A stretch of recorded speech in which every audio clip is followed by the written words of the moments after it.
Assalamualaikum warahmatullahi wabarakatuh. Perkenalkan, nama saya Kaila Elvira Arfik. Saya dari kelompok 3, yaitu kelompok barium. Di sini kita akan mempraktikkan larutan elektrolit dan non-elektrolit. Nah, untuk tidak membuang waktu, langsung saja saya perkenalkan nama-nama dari anggota kelompok kami.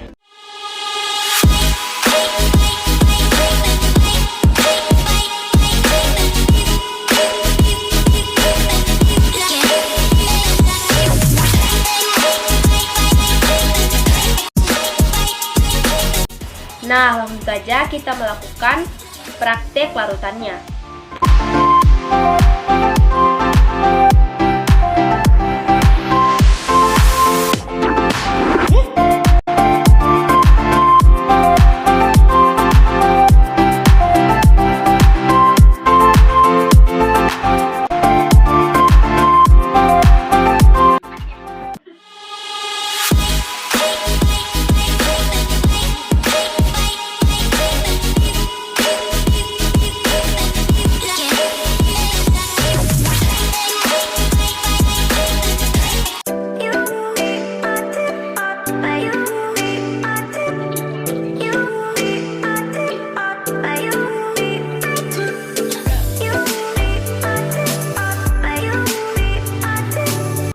Pada percobaan pertama, yaitu pada larutan garam, terdapat gelembung yang sangat banyak dan lampu menyala redup.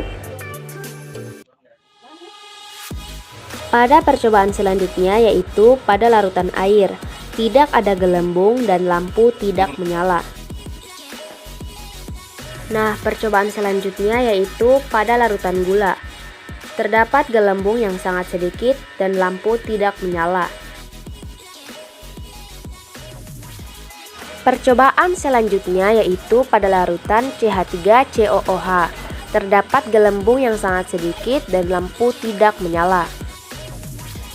Nah, pada percobaan terakhir yaitu pada larutan H2SO4, terdapat gelembung yang sangat banyak dan lampu menyala terang. Hasil pengamatan atau percobaannya yaitu sebagai berikut. Nah, selanjutnya pada sesi tanya jawab. Di sini saya akan menjawab pertanyaan-pertanyaan yang diberikan oleh Ibu Guru. Pada pertanyaan yang pertama yaitu, berdasarkan pengamatanmu, sebutkan gejala berlangsungnya hantaran arus listrik.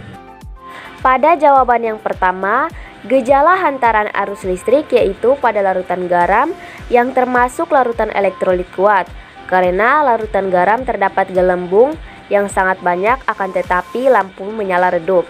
Nah, pada larutan yang berikutnya yaitu pada larutan H2SO4, terdapat gelembung yang sangat banyak dan lampu menyala terang. Dan yang kedua yaitu pada larutan H2SO4, terdapat gelembung yang banyak dan lampu menyala terang. Dan untuk larutan elektrolit lemah pada larutan gula, terdapat gelembung yang sangat sedikit dan lampu tidak menyala. Dan untuk larutan CH3COOH terdapat gelembung yang sangat sedikit dan lampu tidak menyala. Selanjutnya pada larutan non-elektrolit yaitu air kemasan.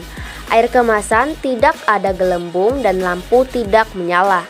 Nah, pada pertanyaan yang kedua yaitu, kelompokkan bahan uji tersebut ke dalam larutan yang dapat menghantarkan arus listrik dan tidak dapat menghantarkan arus listrik.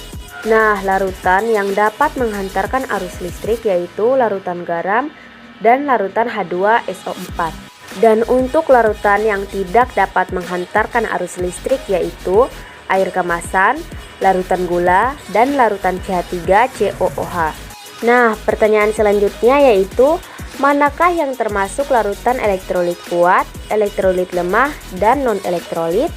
Nah, yang termasuk larutan elektrolit kuat yaitu larutan garam dan larutan H2SO4. Dan yang termasuk elektrolit lemah yaitu larutan gula dan larutan CH3COOH. Dan yang termasuk dalam larutan non-elektrolit yaitu larutan air. Nah, pada pertanyaan yang selanjutnya yaitu, jelaskan reaksi ionisasi dari larutan elektrolit kuat dan lemah tersebut. Pada larutan gula tidak terdapat reaksi ionisasi karena larutan gula tergolong elektrolit lemah sehingga tidak dapat mengalami reaksi ionisasi. Selanjutnya, pada larutan CH3COOH, asam cuka adalah asam lemah. Reaksi ionisasinya yaitu CH3COOH 2H+ tambah CH3COOH asam monoprotik. Karena asam lemah, maka hanya terionisasi sebagian di dalam pelarutnya.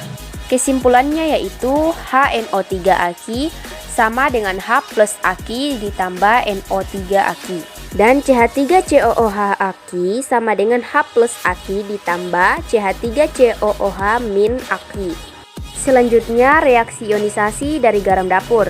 Reaksi ionisasi dari garam dapur adalah NaCl Aki sama dengan Na+ Aki ditambah Ci- Aki. Selanjutnya, pada larutan air murni. Air merupakan elektrolit yang sangat lemah karena derajat ionisasinya kecil. Air murni akan mengalami ionisasi menghasilkan H+ dan OH- dengan jumlah sangat kecil. Persamaan reaksi ionisasi air sebagai berikut. Persamaan reaksi ionisasi air yaitu H+ Aki ditambah OH Aki. Nah, pada larutan H2SO4 yaitu air Aki, dalam larutannya terjadi reaksi ionisasi yaitu 2H+ ditambah SO42. Pertanyaan berikutnya yaitu mengapa gula jika dilarutkan dalam air tidak dapat menghantarkan listrik? Karena gula merupakan senyawa-senyawa yang memiliki ikatan kovalen, maka dapat disimpulkan bahwa larutan-larutan tersebut tidak dapat menghantarkan arus listrik dan digolongkan dalam senyawa nonpolar.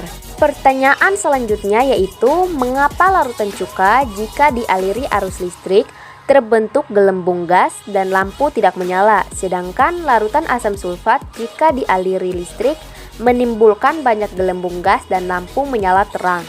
Karena cuka termasuk ke dalam larutan elektrolit lemah, artinya cuka mengalami sedikit ionisasi atau terion tidak sempurna.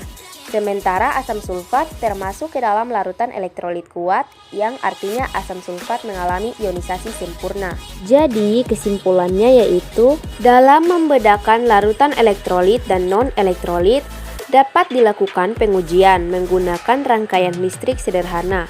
Jika elektrode dicelupkan ke dalam larutan elektrolit, maka lampu akan menyala. Lampu yang menyala merupakan ciri bahwa larutan tersebut dapat menghantarkan listrik atau bersifat sebagai konduktor listrik. Akan tetapi, jika elektrode dicelupkan ke dalam larutan non-elektrolit, maka lampu tidak akan menyala.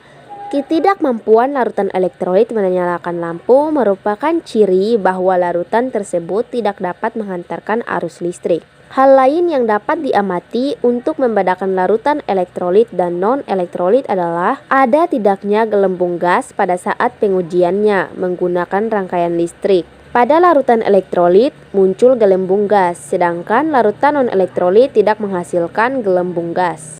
Mungkin itu saja yang dapat disampaikan oleh kelompok kami. Mohon maaf bila ada kesalahan. Wabillahi taufiq wal hidayah. Wassalamualaikum warahmatullahi wabarakatuh.